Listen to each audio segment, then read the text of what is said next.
La línea entre el éxtasis divino y la condena eterna es tan fina como la seda de un vestido resbalando por los hombros en la oscuridad. ¿Alguna vez has sentido cómo el pecado te respira en la nuca? No hablo de un pensamiento fugaz, ni de una simple tentación mundana. Hablo de una presencia física, pesada, húmeda.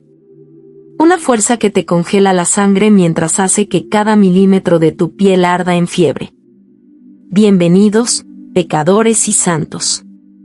Apagad las luces. Poneos los auriculares. Cerrad las puertas de vuestra habitación y aseguraos de que estáis realmente solos, porque la historia que estáis a punto de escuchar es un secreto arrancado de las mismas gargantas del Averno. Hoy os llevaré a un rincón olvidado de la fe, un lugar donde la devoción se mezcla con el deseo más sucio y profano. Esta es la historia del padre Elías, y de cómo descubrió, en la oscuridad de una noche sin Dios, que el infierno no huele a azufre y carne quemada, sino a perfume de jazmín oscuro, sudor salado y lujuria pura. Y el santuario de los olvidados.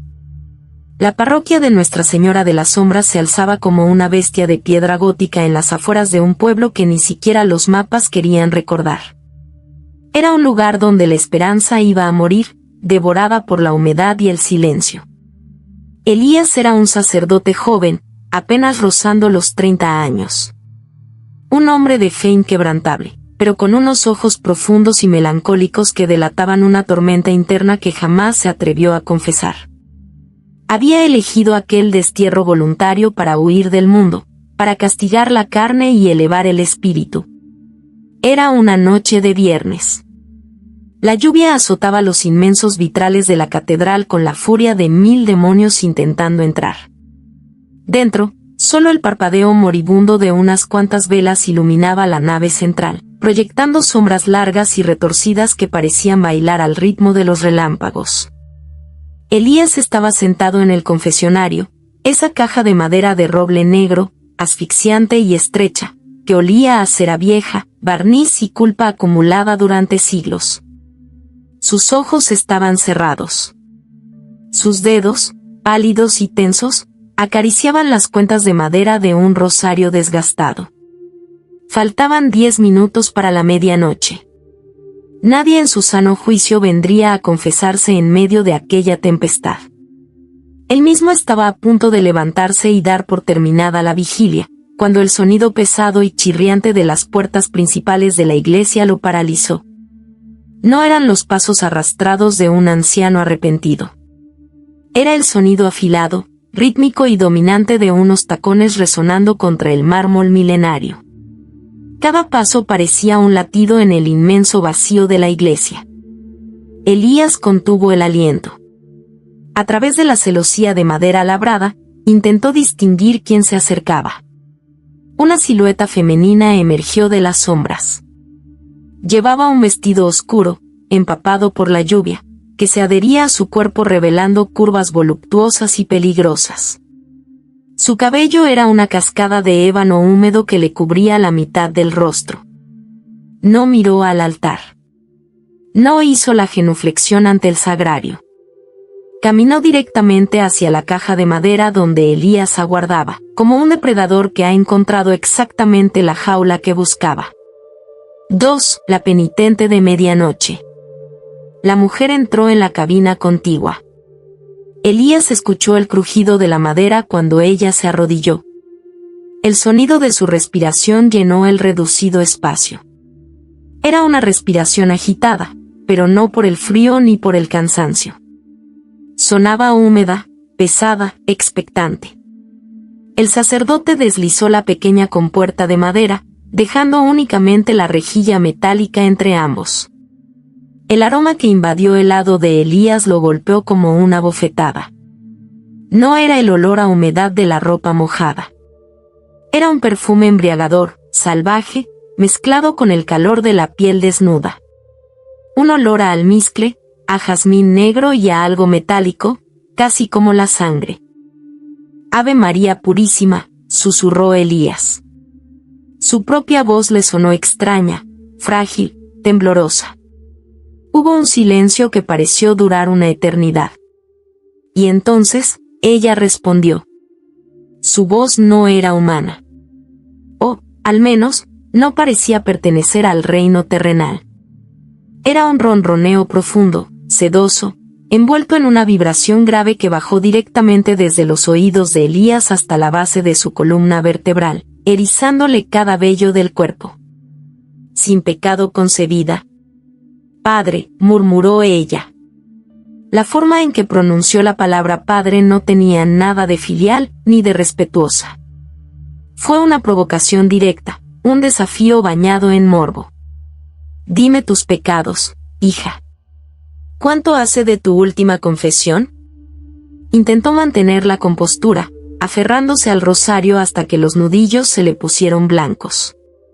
Toda una vida, Elías, respondió ella. El corazón del sacerdote dio un vuelco. Nadie en el pueblo lo llamaba por su nombre de pila. Para todos era el padre párroco. No estamos aquí para hablar de mí, dijo él, tratando de revestirse de autoridad divina. ¿De qué te acusas? Escuchó el sonido de tela rozando. Ella se estaba acomodando, pero el sonido sugirió que algo se resbalaba. Me acuso de lujuria, padre. De un deseo tan oscuro, tan profundo y tan devorador, que siento que me quema desde adentro. He pecado de pensamiento, de palabra y sobre todo, de obra. He dejado que la carne me domine. He saboreado el fruto prohibido hasta mancharme los labios con su jugo. Y lo peor de todo, padre, es que me ha encantado. 3. El descenso al abismo. La atmósfera dentro del confesionario cambió drásticamente. El frío de la tormenta desapareció, reemplazado por un calor sofocante, antinatural. Elías comenzó a sudar bajo la gruesa sotana negra. La madera de roble crujía sutilmente a su alrededor, como si el propio mueble estuviera respirando, dilatándose con cada palabra de la misteriosa mujer. La lujuria es un engaño del enemigo, hija. Un fuego que parece calentar pero que termina reduciendo el alma a cenizas, recitó Elías, utilizando las frases prefabricadas del seminario como un escudo. Pero su voz carecía de convicción. Ella soltó una carcajada suave, baja y ronca, que resonó en la pequeña caja de madera como una maldición. ¿Y usted qué sabe del fuego, Elías? Usted, que se esconde bajo esa túnica negra, fingiendo que la sangre en sus venas es agua bendita. La mujer se acercó tanto a la rejilla que Elías pudo sentir el calor físico de su cuerpo irradiando a través del metal. Déjeme contarle cómo pequé. Y entonces, comenzó a describir. No habló con el arrepentimiento de una pecadora temerosa de Dios. Habló con el arte de una cortesana de Babilonia.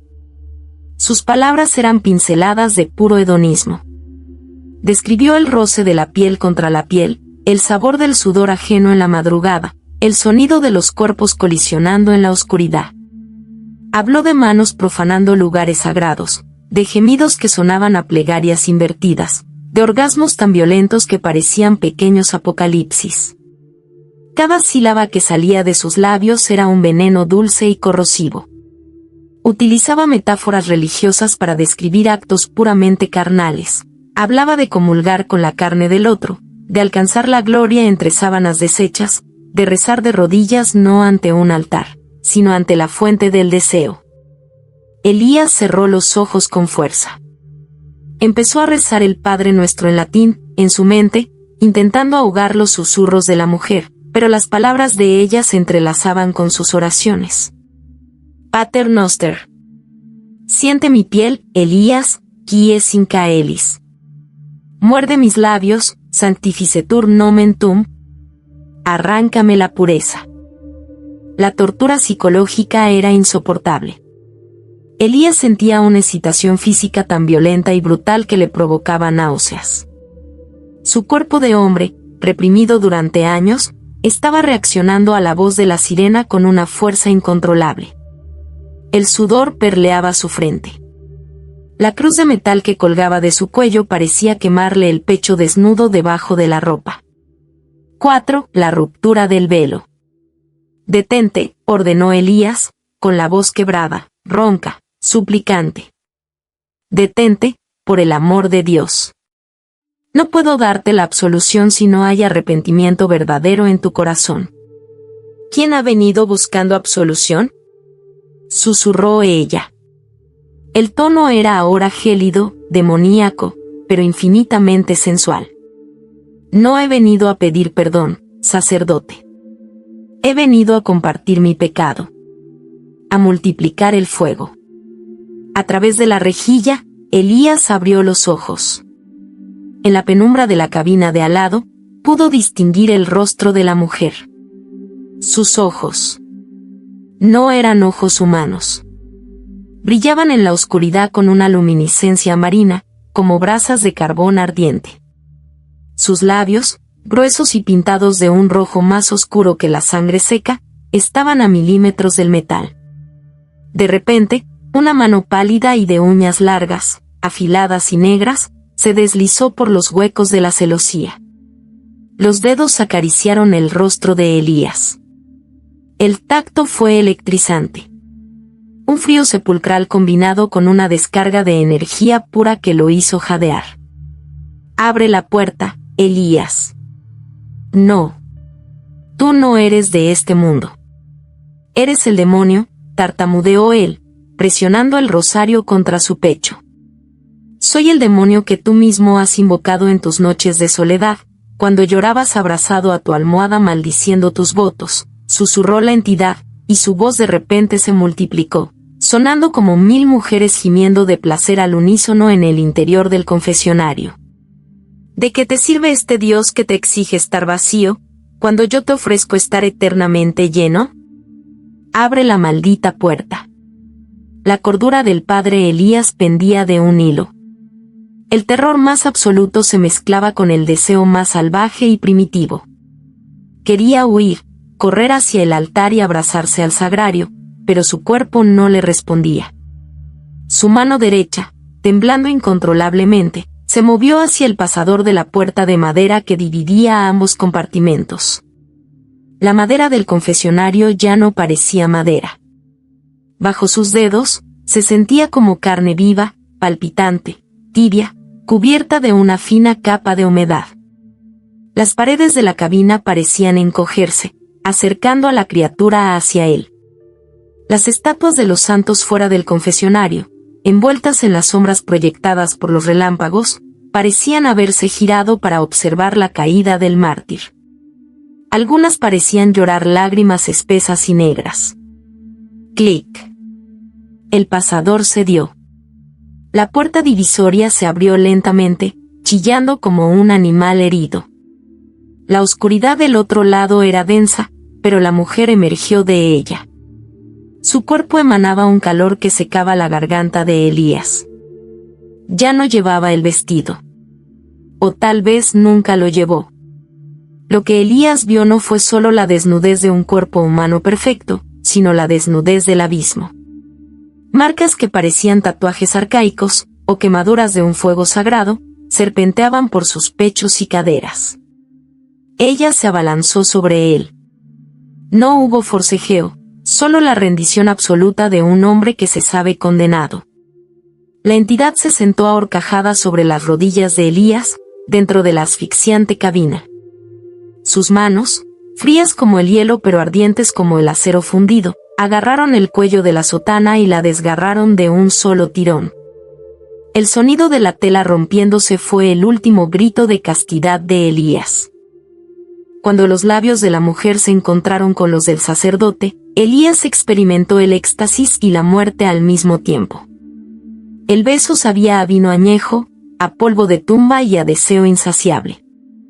Mientras ella devoraba su boca, Elías sintió como unas garras invisibles se hundían en su espíritu. Cada caricia que ella le propinaba, cada movimiento rítmico y obsceno sobre él, le arrancaba pedazos de su humanidad. El placer era tan intenso que rozaba el dolor más agudo. Elías intentó gritar, pero ella absorbió el sonido. Mientras hacían el amor profanando el sacramento, rodeados de relámpagos y truenos, Elías vio, detrás de los ojos ámbar de la criatura, las almas de miles de hombres y mujeres ardiendo, retorciéndose en un mar de placer y agonía sin fin. Y comprendió con horror que él acababa de comprar su boleto de ida hacia ese mar. Su clímax no fue una liberación, fue una condena.